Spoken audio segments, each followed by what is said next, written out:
نحمده ونصلي على رسوله الكريم اما بعد فاعوذ بالله من الشیطان الرجیم بسم اللہ الرحمن الرحیم۔ مجھے وہ ہاتھ میں پکڑنے والا مائک دے دیجیے گا، یہ تو صحیح کام نہیں کر رہا۔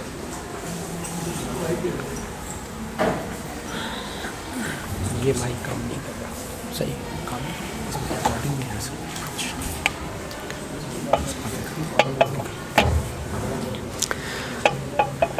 نحمده ونصلي على رسوله الكريم اما بعد فاعوذ بالله من الشیطان الرجیم بسم اللہ الرحمن الرحیم۔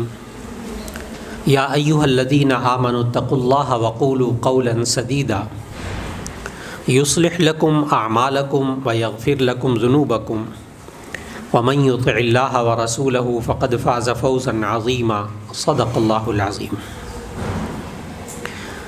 اللہ رب العزت نے اس آیت کریمہ میں یہ ارشاد فرمایا، یا ایھا الذین آمنوا اتقوا اللہ، اے ایمان والو اللہ سے ڈرو، وقولوا قولا سدیدا، اور درست بات کہو۔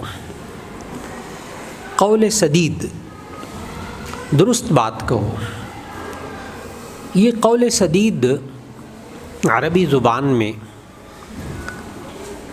ایک خاص بول کو، خاص طرح کے کلام کو کہتے ہیں۔ ایک ہے سچ بولنا، اس کی ہمیں تلقین کی گئی ہے، سمجھایا گیا ہے سچ بولنا چاہیے، اس کے فضائل ہیں، جھوٹ کے بارے میں کیا کیا وعیدیں ہیں وہ سنائی جاتی ہیں، بالکل ٹھیک۔ لیکن سچ بولنا ایک الگ چیز ہے، قول سدید ایک الگ چیز ہے کہ اے ایمان والو تم اللہ سے ڈرو اور درست بات کہو۔ یہ درست بات کیا ہوتی ہے کہ بسا اوقات کوئی انسان گھر کے اندر سچ بولتا ہے لیکن پورا گھر فتنے میں مبتلا ہو جاتا ہے۔ کہنے والا یہی کہتا ہے، خاتون یا مرد، کہ جی وہ میں نے سچ ہی تو بولا تھا، سچی بات کڑوی لگتی ہے، میں نے کوئی جھوٹ تو نہیں بولا تھا۔ لیکن انہوں نے سچ تو بولا، لیکن اس کے لیے وہ ٹائم، وہ وقت اور حالات دیکھ کر انہوں نے سچ نہیں بولا، جس کی وجہ سے وہ سچ تو بولا ہے لیکن وہ قول سدید نہیں ہے، وہ درست قول نہیں ہے۔ اس لیے اس بات کو سمجھنا ہے کہ یہ قول سدید کیا ہوتا ہے، درست بول کیا ہوتا ہے۔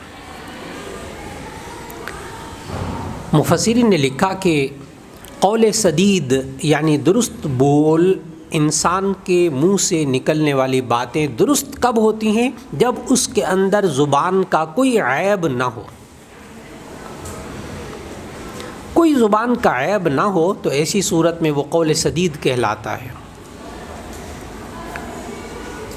زبان کے عیب کیا ہیں؟ جھوٹ بولنا، غیبت کرنا، بہتان تراشی، چغل خوری، دوسرے کو تکلیف پہنچانا، ایذائے مسلم، دوسرے کو ذلیل کرنا، دوسرے کی تحقیر کرنا، اس کو ڈیگریڈ کرنا جو کہ ذلیل کرنے میں شامل ہے، دوسرے کا مذاق اڑانا جسے تمسخر کہتے ہیں۔ یہ تمام چیزیں جس بول کے اندر نہیں ہوں گی وہ بول قول سدید ہوگا، وہ درست بول ہوگا۔ آج ہمیں وقت کی بہت بڑی ضرورت ہے کہ ہماری جو معلمات ہیں، معلمین ہیں، ان کا بول درست ہو، ان کا قول درست ہو، جس کے نتیجے میں ان کی کلاس کے جو بچے ہیں جب وہ تربیت کے مرحلے میں آتے ہیں تو اس تربیت کے اندر ان کا قول سدید ہو۔ قرآن حکیم کی اس آیت کے مطابق قول سدید یعنی ان کی باتوں میں، ان کی بات چیت کے اندر، ان کی گفتگو کے اندر کوئی بھی زبان کا عیب نہ ہو۔ یہ ایک بچوں کی تربیت کا کمال ہے، لیکن اس کے لیے معلم اور معلمہ کو پہلے اس معیار پر پہنچنا پڑے گا۔ اب میں ایک ایک چیز جو ابھی میں نے لفظ بولے ہیں کہ یہ باتیں ہماری زبان کے اندر نہیں ہوں گی تو ایسی صورت میں وہ قول سدید ہوگا۔ اب ہر ایک کی ڈیفینیشن ہم نے سامنے رکھنی ہے، کیونکہ اس میں بہت کنفیوژن ہے۔ جھوٹ کیا ہوتا ہے؟ جھوٹ ہوتا ہے خلاف واقع بات کہنا، واقع کے مطابق بات نہ ہو تو یہ جھوٹ ہے۔ میں کوشش کروں گا کہ بہت آسان ڈیفینیشن رکھوں، کوئی سوال ہو تو آخر میں کر لیجیے گا۔ سچ کیا ہوتا ہے؟ جو واقع کے مطابق، بس جو ہوا ہے وہ آپ اسی طرح بتائیں گے تو یہ سچ ہوگا، اور اگر واقع کے خلاف ہوگا تو جھوٹ ہوگا۔ جیسے نبی کریم صلی اللہ علیہ وسلم کے سامنے ایک خاتون آئیں، انہوں نے اپنے بچے کو بلایا، تعال ہنا اعطیک شیئا، ادھر آؤ میں تمہیں کوئی چیز دوں گی۔ نبی صلی اللہ علیہ وسلم نے فوراً خاتون سے پوچھا تمہارے پاس کوئی چیز دینے کے لیے ہے؟ خاتون نے کہا جی ہاں، وہ میرے پاس کھجور تھی، وہ میں دینا چاہتی تھی بچے کو۔ تو نبی صلی اللہ علیہ وسلم نے فرمایا اگر تمہارے پاس کوئی چیز دینے کے لیے نہ ہوتی تو تمہارے نامہ اعمال میں جھوٹ لکھا جاتا، یعنی تم ادھر آؤ میں تمہیں کوئی چیز دوں گی، حالانکہ چیز ہے کوئی نہیں پاس، تو یہ جھوٹ ہوا۔ نبی صلی اللہ علیہ وسلم نے کتنا حساس بنایا۔ ہم گھروں میں بحیثیت ماں باپ کے، دیکھو تم یہ کام کر لو میں تمہیں چاکلیٹ دوں گا، تم یہ کام کرو میں تمہیں جو ہے نا وہ آئس کریم کھلاؤں گا، تمہیں انعام دوں گا۔ اب وہ جو بچے ہوتے ہیں نا وہ ایک دو دفعہ یاد کراتے ہیں، ایک دو دفعہ نہیں کافی دفعہ یاد کراتے ہیں، لیکن جب وہ ماں باپ بھی آہستہ آہستہ نا ٹرخالوجی پہ لے آتے ہیں۔ ٹرخالوجی بھی ایک فن ہے بہت بڑا، ایک سائنس ہے پوری ٹرخالوجی، جس میں جھوٹ بھی ہے، وعدہ خلافی کا گناہ بھی ہے، اور بچے کا مزاج بن جاتا ہے پھر کہ اچھا یہ ماں باپ یہ ویسے ہی خواہ ٹیچر جو نا وعدے کرتے رہتے پورے کرتے ہی نہیں ہیں، ایک مزاج بن جاتا ہے۔ اور پھر یہ جوان ہو کر بڑے ہو کر جب کسی آفس میں لگے گا نا تو یہ بھی ٹرخالوجی استعمال کرے گا، پورا ملک اسی پہ چل رہا ہے۔ اور باہر کے ملک جو کافر ملک ہیں وہاں ٹرخالوجی نہیں ہے، وہاں تو جو وعدہ کیا جا رہا ہے وہ پورا کیا جا رہا ہے، جو کام کا ٹائم ہے وہ جناب وہ پورا کیا جا رہا ہے، فلاں پورا کیا جا رہا ہے۔ تو نمبر ایک جھوٹ نہ ہو، جھوٹ نہ ہو۔ اب مثال کے طور پر میں اپنی بات کرتا ہوں، میں کالج میں جا رہا ہوں، میں پہنچا ہوں 9 بجے اور رجسٹر پہ لکھ رہا ہوں میں 8 بجے، تو پہلے تو مولانا یوسف صاحب کو خود درست ہونا ہوگا۔ اگر ہماری پریکٹس یہ ہوگی تو یہ بات باہر نکلے گی، ساتھیوں میں بھی یہ بات آئے گی کہ آتے کسی اور وقت میں ہیں، لکھتے کوئی اور وقت ہیں، تو معلوم ہوا ہے کہ یہ جھوٹ ہے، دھیان میں رکھ لیجیے۔ اسی طرح بچوں کو بڑی کلاسز کے اندر پراکسی یعنی کسی کی حاضری بولنا نہیں ہے، یس مس، وہ آواز آ گئی آپ نے حاضری لگا دی، اگرچہ بچوں میں یہاں کم ہوتا ہے، ہمارے کالج میں تو آپ کو پتہ ہے کہ وہاں جتنے لڑکے ہوتے ہیں اس حساب سے اچھا خاصا مسئلہ ہی ہے۔ اب بچے کے ذہن بنانا کہ یہ جھوٹ بولا ہے آپ نے، جھوٹ ہے دوسرے کی جگہ حاضری لگانا، یہ ہمارے تعلیمی مسائل ہیں۔ تو بچے کو اتنا عادی بنانا کہ اس کی زبان سے جھوٹ نکل جائے، یہ انشاءاللہ یہاں بھی تربیت والوں نے کچھ اصول ایسے بنائے ہیں الحمدللہ، اور یہاں تربیت کے نظام میں یہ چیز آ رہی ہے۔ چند روز بعد انشاءاللہ، چند ہفتوں کے بعد ایک نظام آپ کے سامنے آئے گا، بہت آسان سا انشاءاللہ، زیادہ دقت والا نہیں، اس سے بچوں کی یہ جانچ پڑتال ہو سکے گی جھوٹ بولتا ہے کہ نہیں بولتا۔ تو جھوٹ کی ڈیفینیشن پہلے ہمیں اپنے ذہنوں میں واضح کرنی ہوگی۔ نمبر 2، غیبت، وہ اس بول کے اندر نہ ہو۔ اب ہمارے ہاں معاشرے میں یہ ہوتا ہے کہ کوئی غیبت کر رہا ہو تو اس کو کہ دیکھیں جی غیبت نہ کرے، گناہ ہوتا ہے، تو وہ آگے سے کہتے ہیں آپ تحقیق کر لیں، یہ والی بات جو ہم کہہ رہے ہیں یہ اس کے اندر ہے، یہ برائی ہے اس کے اندر، ہم غلط نہیں کہہ رہے۔ یہ اکثر سننے کو ملتا ہے۔ اس سے پتہ چلتا ہے کہ ان کے ذہن میں غیبت کی ڈیفینیشن ہی نہیں ہے۔ غیبت کہتے ہیں کہ واقعی وہ برائی، وہ گناہ، وہ بری بات اس شخص کے اندر ہو، پھر اس کی غیر موجودگی میں بیان کی جائے تو اسے غیبت کہتے ہیں۔ اور اگر وہ برائی نہ ہو اس کے اندر، پھر کہا جائے فلاں کے اندر یہ برائی ہے، تو یہ تو بہتان ہے، یہ تو تہمت ہے، یہ ایک الگ چیز ہے۔ اس لیے غیبت کہتے ہوئے اسے دوسرے کے اندر عیب ہو اور پھر کہا جائے کہ یہ اس کے اندر وہ برائی ہے، اور اگر نہ ہو تو یہ ایسی صورت میں یہ بن جائے گی تہمت، بہتان، کہ کسی کے اندر کوئی عیب نہ ہو، برائی نہ، اور کہا جائے اس میں ہے۔ تو ہمارے بول میں غیبت بھی نہ ہو، ہمارے بول میں تہمت بھی نہ ہو، بہتان تراشی بھی نہ ہو۔ یہی چیز بچوں کے اندر، وہ مس فلاں نے وہ چیز لے لی ہے میری، حالانکہ نہیں لی، یہ بہتان ہے، یہ تہمت ہے۔ مس فلاں نے یہ کیا ہے، اس نے میرے یہ سارے پیپر کو خراب کیا ہے، حالانکہ نہیں کیا، بہتان ہے۔ تو غیبت بھی اپنے بول سے انسان باہر نکال دے، اور بہتان، تہمت لگانا، یہ بھی بچوں کا مزاج نہ ہو، اور یہ ٹیچر کے اندر، معلم کے اندر، معلمہ کے اندر یہ تو بالکل نہیں ہونا چاہیے۔ ایک دوسرے کی غیبت نہیں ہونی چاہیے۔ اب سوال یہ آ جائے گا جناب کہ اگر غیبت نہ کی جائے تو پھر تو ادارہ نہیں چلتا۔ ادارہ تو چلتا ہی غیبتوں پر ہے کہ آپ سارے کسی استاد کی کمزوری جب تک پرنسپل تک نہیں پہنچائیں گے، اوپر حکام تک نہیں پہنچائیں گے، جب تک اس کی اصلاح ہی نہیں ہوگی، تو پھر کیا ہم دبا کے رکھیں؟ تو اس کا جواب ہے کہ نبی کریم صلی اللہ علیہ وسلم نے فرمایا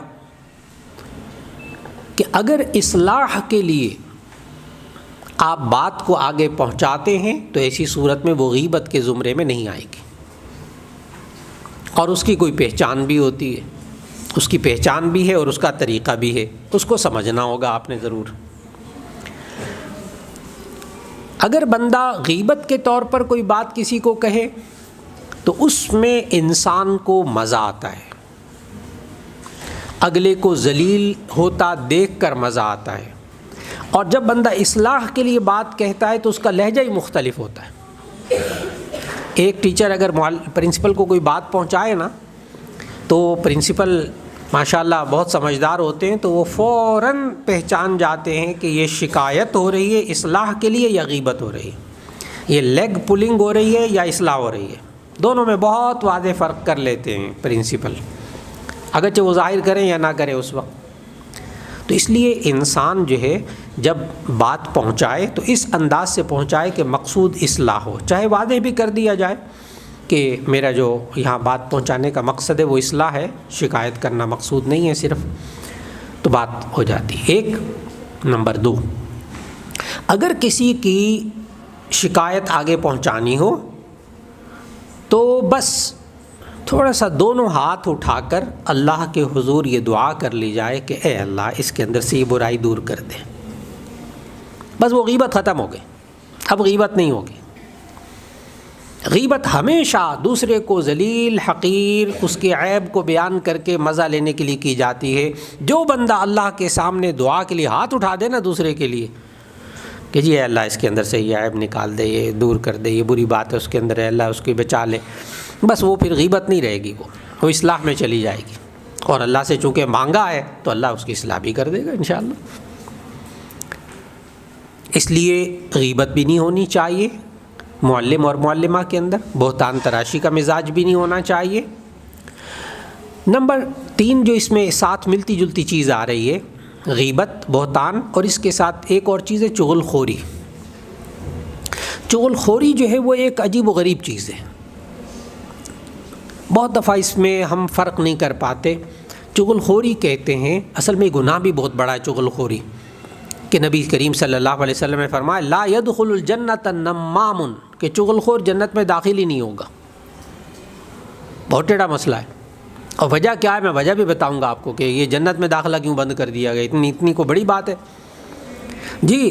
چغل خوری کہتے ہیں، اس کی ڈیفینیشن یہ ہے کہ کسی کی اچھی یا بری بات کو دوسرے تک پہنچانا تاکہ ان دونوں میں لڑائی ہو جائے۔ یہ بات پہنچانا اتنا برا نہیں ہے جتنا اللہ کو یہ برا لگتا ہے کہ اس نے دو بندوں کو لڑایا ہے، دو انسانوں کے دلوں میں دوریاں پیدا کی ہیں. یہ اللہ کو پسند نہیں ہے. یہ ہے جنت میں نہ جانے کی وجہ. یہ لوگوں میں لڑائی کرواتا پھرتا ہے. اور یہ بھی لیگ پولنگ کے لیے استعمال ہوتا ہے معلمین اور معلمات کے اندر. حسد ایک بڑی عجیب چیز ہے، جو الگ میرا ایک لیکچر ہے الگ سے جذبات کے بارے میں. اصل میں یہ لیگ پولنگ ہوتی ہے حسد کی وجہ سے. ذرا بھی کوئی ٹیچر ذرا اونچا جا رہا ہو نا، اور ظاہر ہے سب ایک جیسے نہیں ہوتے، کسی کے کچھ ہیں، کوئی کو کیریکولر ایکٹیویٹیز جو ہوتی ہیں اس کی بڑی اچھی اس کی ہوتی ہے، وہ ذرا آگے ہو جاتا ہے. کچھ اپنے جو ہے وہ حاضری کی وجہ سے ذرا اچھا ہو جاتا ہے، کچھ اپنے تدریسی پوائنٹ کی وجہ سے ذرا اچھا ہو جاتا ہے، کچھ اپنے جو ہے نا وہ اپنے طریقہ تدریس کی وجہ سے ذرا نمایاں ہو جاتا ہے. تو بہت سی چیزیں ہیں جو کہ سامنے آتی ہیں، اور پھر وہ اہمیت اس ٹیچر کی جو ہی بڑھتی ہے تو دوسری جو ٹیچرز ہوتی ہیں یا دوسرے معلمین ہوتے ہیں وہ ان کی ٹانگ کھینچنے کی کوشش کرتے ہیں غیر محسوس طریقے سے. اور اس میں سے ایک ٹیکنک چغل خوری بھی ہے کہ بھئی پرنسپل تک بات پہنچاؤ، بڑوں تک بات پہنچاؤ، فلاں تک بات پہنچاؤ، تاکہ ان دونوں کے درمیان لڑائی ہو جائے، ان دونوں کے درمیان دوری پیدا ہو جائے. یہ جو میں نے درمیان میں کہا نا، کسی اچھی بات کو بھی آگے اس لیے منتقل کرنا تاکہ ان کے درمیان لڑائی ہو جائے. جیسے مثال کے طور پر کوئی کام، میں ذرا تدریسی مزاج سے ہٹ کر کوئی بات کہتا ہوں. معلمین معلمات کے اندر ان میں طے ہوا آپس میں کہ ہم جو ہے نا وہ انگلش کا پیپر تیار کریں گے. انہوں نے کہا ٹھیک ہے.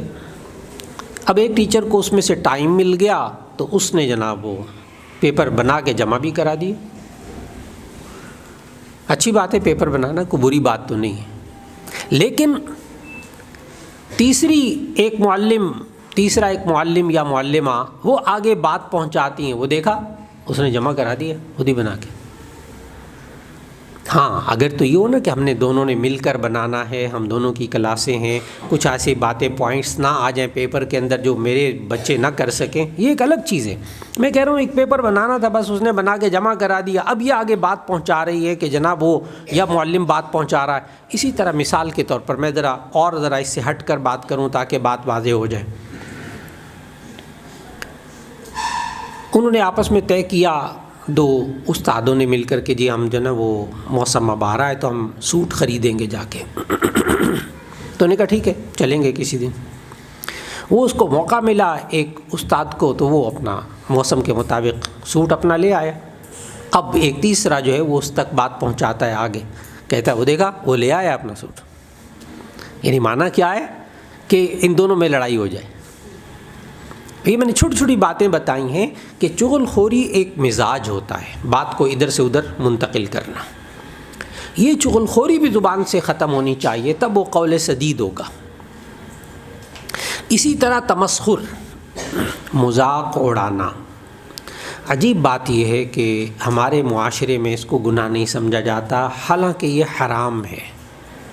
سورہ حجرات کی آیت نمبر 13، یا ایھا الذین آمنوا لا یسخر قوم من قوم عسى ان یکونوا خیرا منهم ولا نساء من نساء عسى ان یکن خیرا منهم. نہیں کا صیغہ ہے، ممانعت ہے کہ ایمان والو تم ایک دوسرے کا مذاق نہ اڑاؤ. اور یہاں عورتوں اور مردوں کا اللہ تعالیٰ نے الگ الگ بتایا ہے.